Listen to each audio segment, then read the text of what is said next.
With this? नाम पुकारे जाने पे प्रतिक्रिया देना, चीजों का नाम बताना, मोटर अनुकरण, एक कदम के अनुदेश को पालन करना, वन स्टेप इंस्ट्रक्शन फॉलोइंग, गतिविधि पे ध्यान देना, अटेंशन देना, और शाब्दिक अनुकरण। बोलो बॉटल, करेक्ट। ये सब संवाद में आता है ना। अभी हम आपको नया जो संवाद का मैनुअल दे रहे हैं उसके बारे में थोड़ा सा चर्चा करते हैं। नीड तो था, आप लोग सब बोलते थे राइट, अटेंशन बिल्डिंग के लिए क्या करें, इंस्ट्रक्शन फॉलोइंग के लिए क्या करें। सो ये हमें समझ में आता था कि नीड है, इसलिए ये मैनुअल जो है वो बनाया गया है ताकि आपको खूब सारे आइडियाज आ जाए कि हम क्या कर सकते। तो आगे जाएंगे, थोड़ा सा बात करेंगे इस मैनुअल के बारे में। यहाँ जो साइड में आप देख रहे हैं ये हमारे आईईपी में संवाद के गतिविधियां हैं जो जिसमें से हम लक्ष्य चुनते हैं। ओके, ये हमारे पास 16 गतिविधियां हैं। पहली बात तो ये 16 की 16 गतिविधियां इस मैनुअल में कैसे करें आपको दिखाई देगा। ओके, तो ऐसा कोई चीज नहीं है जो आपको यहाँ है वो मैनुअल में नहीं मिलेगी। दूसरी चीज, मौखिक वर्बल एंड नॉन वर्बल दोनों बच्चों के लिए यहाँ पर गतिविधियां जो हैं वो दी गई हैं। फिर जैसे मैंने बोला कि सारी सूची, मूल्यांकन सूची की सारी गतिविधियां यहाँ पर हैं। एक्टिविटीज बहुत ज़्यादा, हर जैसे जैसे हमारा चेकलिस्ट भी है और बाकी सारे मैनुअल्स भी हैं, बहुत फ्लेक्सिबिलिटी है।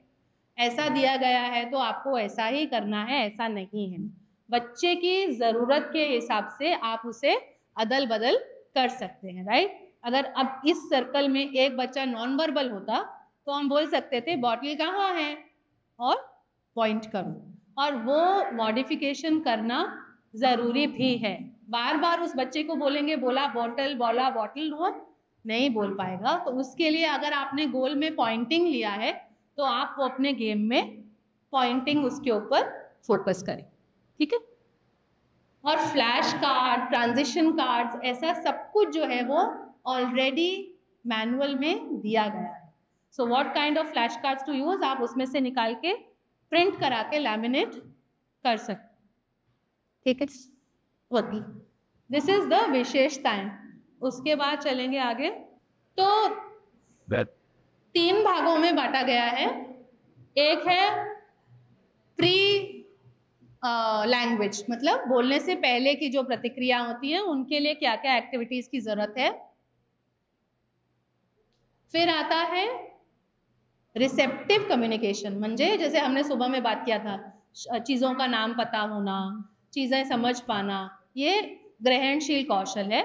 और उसके बाद आता है संवाद, मतलब भाषा, बात करने वाला कौशल, ठीक है। तो 3 भागों में ये पाठ्यक्रम जो है वो बांटा गया और उसके अंदर एक्टिविटीज दिए गए। पहले आपको दिया गया है पाठ, किस तरीके से बच्चे के साथ सरल निर्देशों का पालन करना है। उसके बाद कुछ नुस्खे दिए हुए हैं, टिप्स, जो आप क्लासरूम में यूज कर सकते हैं। और उसके बाद गतिविधियां दी गई हैं right. So how do we get children, जैसे आज अश्विनी ने और रश्मि ने हमसे बात किया कि सिर्फ मग पकड़ना सिखाना काफ़ी नहीं है, वो मग पकड़ के कुछ खेल करेंगे तो ही बच्चे को मज़ा आएगा। सिमिलरली इंस्ट्रक्शन फॉलोइंग में भी कुछ फंक्शनैलिटी या कुछ गेम डालेंगे तो ही बच्चे को मज़ा आएगा। तो अगर उसमें एक्टिविटी नंबर 2 है, साइमन सेज अपना हाथ सिर पे रखा, हेलो, सिर पे रखो हाथ, कंधे पे, गाल पे, नाक पे, घुटने पे, पैर पे, राइट। अब ये आप चेंज कर सकते हैं। अगर आप ब्रशिंग सिखा रहे हैं बच्चे को, आपका एडीएल में गोल ब्रशिंग है, आप उसके सामने सारा सामान रख सकते हैं, ब्रश, पेस्ट, टॉवल, मग, सब कुछ। चलो ब्रश पे हाथ रखो, टॉवल से मुंह पोछो, so many things you can do. इसमें इंस्ट्रक्शन फॉलोइंग भी हो रहा है और आपके जो गोल्स हैं वो संबंधित भी हो जाएंगे। सिर्फ किताब ले, मेज पे रख, बॉटल ले, खिड़की पे रख। ये सिर्फ इंस्ट्रक्शन फॉलोइंग नहीं है। इंस्ट्रक्शन फॉलोइंग सिखाने के लिए कहीं ना कहीं आपको बच्चे को थोड़ा कुछ मजा जो है वो देना पड़ेगा। समथिंग फन और some element should be there कि बच्चे को वो काम करने में मजा आए ना। किसको मजा आ रहा है बॉटल खिड़की पे रखने में? किसी को नहीं आ रहा ना। सो हमें कुछ ऐसा काम करना पड़ेगा कि जहाँ, एंड दिस इज नॉट, मैं पिछले वाले सेशन से भी लिंक कर रही हूँ, जैसे हमने वहां पर भी बोला कि सिर्फ चिमटी खोल चिमटी बंद कर में मजा आने वाला नहीं है। लेकिन अगर मैंने चिमटी के आगे कुछ ऐसा पॉम पॉम रखा, चल ग्लास भर, ये ग्लास जब तक पूरा होगा तब तक मैं प्राइज दूंगी, तब कुछ एक बच्चे को मजा आता है कि कोई गोल है सामने। नहीं तो चिमटी खोल चिमटी बंद आपको गोल मालूम है, ये बच्चे को तो नहीं मालूम ना। तो बच्चे को आपको कोई ना कोई गोल देना पड़ेगा जिसमें उसे मजा आए और उसे कोई रिवॉर्ड मिले। ओके, तो एक तो हमने कर दिया आपके लिए, सरल निर्देशों का पालन करना। मैंने आपको बताया पाठ 8 है, उसमें साइमन सेज की एक गतिविधि है।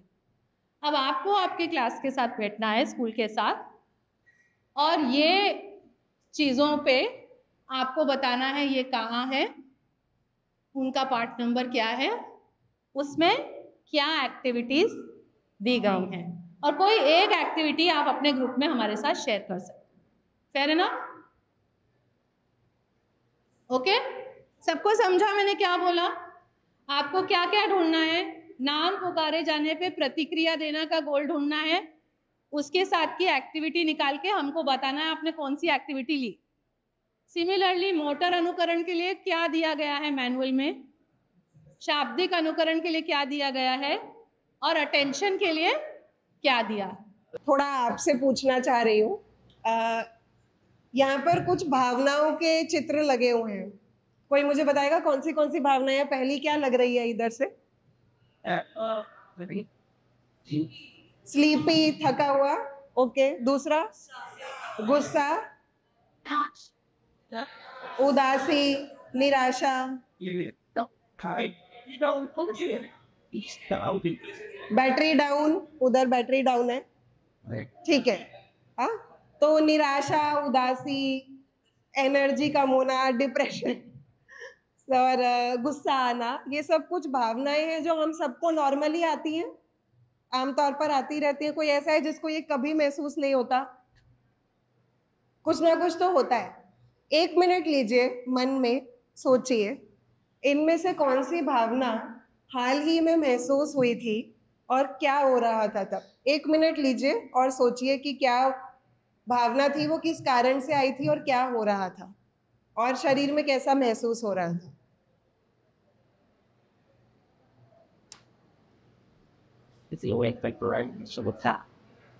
जो हाल ही में महसूस हुई हो, इनमें से कोई भी भावना, घर पे हो सकती है, स्कूल में हो सकती है। एनर्जी निकल गई।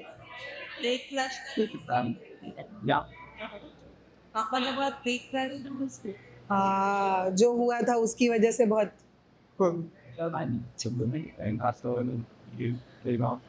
ठीक है, दूसरा क्या बोला?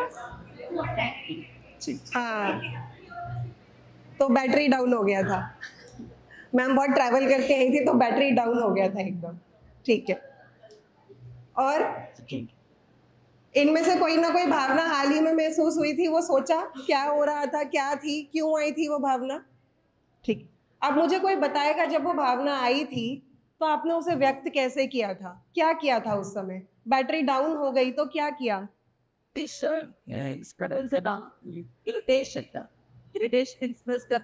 दूसरों के ऊपर चिल्लाना। हाँ, क्या बोलते हो ध्यान से नहीं सुनते। तो अच्छा, तो हम अपने उसमें चले जाते हैं जोन में, सामने कोई क्या बोल रहा है पता नहीं चलता है, इग्नोर करने लगते हैं। ओके, और क्या हुआ था जब इसमें से कोई भावना आई थी तो?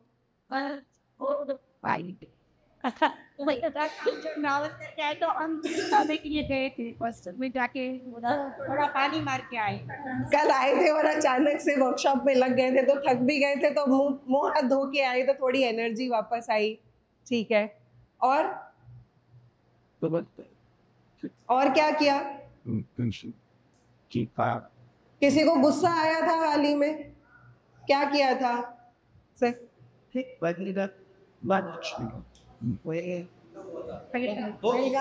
हाँ, प्लेन क्रैश हुआ, बहुत सी चीजें हुई हैं पिछले गए महीने में, तो बहुत गुस्सा आया है नॉर्मली सबको। तो क्या कैसे व्यक्त किया?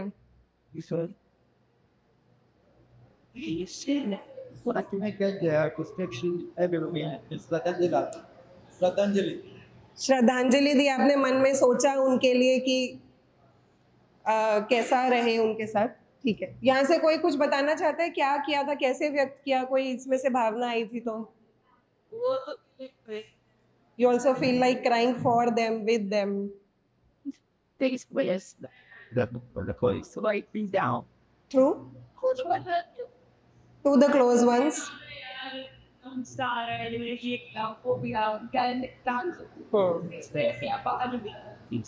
वेंट आउट किया, वो जो फ्रस्ट्रेशन भरी हुई थी वो शब्दों में निकाली और शेयर की कि ऐसा ऐसा हो रहा है। कोई यहाँ से कुछ बोलना चाहता है? कुछ भी कोई भावना आई थी इनमें से तो कैसे व्यक्त किया था?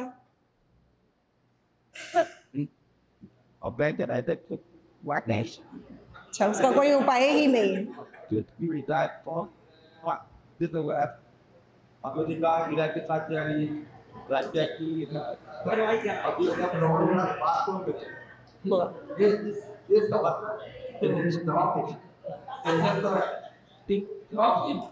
बिल्कुल, मैंने सोचा था सब लोग अपनी रोजमर्रा में, हम लोग इतना बिजी रहते हैं, मुझे लगा था कि सब लोग बताएंगे अरे वर्कशॉप कितना बोरिंग चल रहा था, हमें नींद आ रही थी, खाना नहीं मिला टाइम से कोई ये सब बोलेगा। लेकिन अच्छा लगा देख के कि आप लोग इतनी सारी जो दुनिया भर में मुद्दे चल रहे हैं, बहुत ज़रूरी चीज़ें चल रही है, उनको लेके आप अपनी भावनाएं समझ पा रहे हैं। अपने शरीर में क्या हो रहा है, वो जब हो रहा होता है, कुछ इतना बड़ा हो रहा होता है, तो हमें कैसा महसूस होता है, उससे आप कनेक्टेड हैं और समझ पा रहे हैं। बहुत अच्छा लगा वो सब सुनकर। और आप में से बहुत सारे लोगों ने शेयर किया कि उपाय नहीं है, अंदर रख लिया, क्या कर सकते थे। किसी ने बोला शब्दों के जरिए बताने की कोशिश की, शेयर किया कि मुझे ऐसा महसूस हो रहा है, कितना खराब हो रहा है सब कुछ। मुंह हाथ धोया, रिलैक्स किया, खुद को समझाया कि अभी ठीक है, आगे बढ़ना है। ये जो तरीके हैं व्यक्त करने के, ये हमने कब सीखे? किसी ने ऐसा क्यों नहीं किया कि मुझे गुस्सा आ रहा है, मैम ने शेयर किया कि मैंने शब्दों में बताया कि मुझे कैसा लग रहा है। किसी ने बॉटल फोड़ के फेंक क्यों नहीं दिया? फेंकी हो सकती है किसी ने हाँ हाँ, हम बोल सकते हैं इसलिए हमने बोल के बताया। जो नहीं बोल पाते वो भी कैसे करते हैं लेकिन फिर मैम? तो कोई और तरीके ढूंढते हैं। ठीक, पर हम बचपन से ऐसे थे,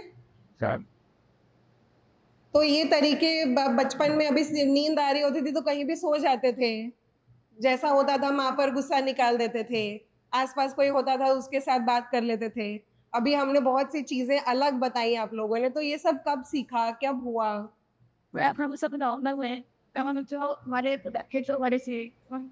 बचपन से देखिए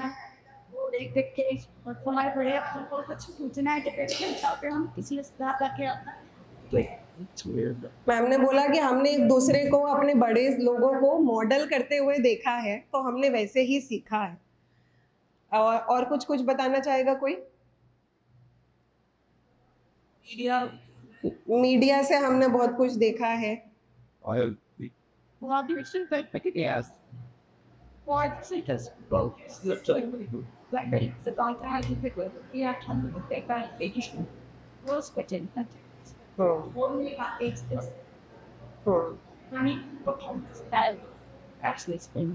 मैम ने बहुत अच्छी एक बात बोली कि हम ये सब चीज़ें कोऑर्डिनेट कर पाते हैं। मेरे मन में क्या चल रहा है, मेरी बॉडी में मुझे क्या फील हो रहा है। कई बार गुस्सा हमें दिमाग में पहले नहीं फील होता, बॉडी से फील होता है। मेरे हाथ कुछ ना कुछ एक अलग स्थिति में जाने लगते हैं, पेट में कुछ अलग सेंसेशन होने लगती है। तो हमने वो सब कोऑर्डिनेट करना भी सीखा कि बॉडी और माइंड साथ में क्या क्या मुझे क्यों दे रहा है।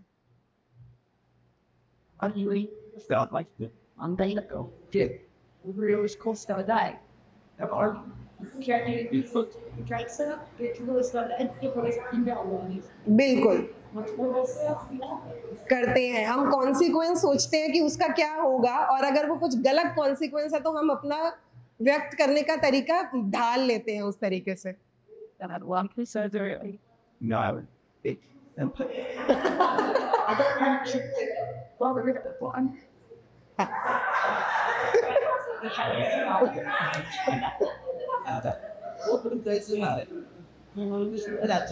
हाँ, कुछ ऐसी बातें होती है जो मन में रखनी पड़ जाती है। हाँ,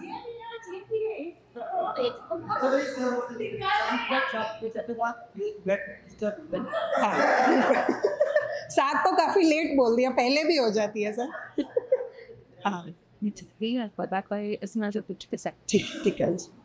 ठीक है, तो सबने बताया कि हमने एक दूसरे को देखकर, अपने आसपास की दुनिया को देखकर, मीडिया को देखकर बहुत कुछ सीखा है, समझा है, और एक सामाजिक दायरे में किस तरीके से चीजें व्यक्त की जाती है वो हम सबने समझा, सीखा, देखा है और इंटरनलाइज किया है। किस तरीके से समाज की एक्सपेक्टेशंस होती हैं, गुस्सा कैसे व्यक्त करना ठीक है, उदासी कैसे आप शेयर कर सकते हैं सबके साथ, उन दायरों में रहकर हमने ये सब चीज़ें समझी है। और मैम ने जैसे शेयर किया कि शायद हम में से कुछ लोगों के लिए, मैं ये नहीं कहूँगी कि नॉर्मल या अब नॉर्मल, मैं कहूँगी कि हम में से कुछ लोगों को शायद आसानी रही होगी किसी को मॉडल करते हुए देखकर आसानी से सीख लेने के लिए, कुछ को शायद उसमें भी दिक्कत आई होगी मैम। हम में से भी बहुत लोग ऐसे होंगे जिन्होंने मॉडल ही गलत देखा है, गुस्सा निकालने का गलत तरीका ही देखा है, हमने वो भी सीखा है। ज़रूरी नहीं है कि हम सही चीज़ ही सीखते हैं।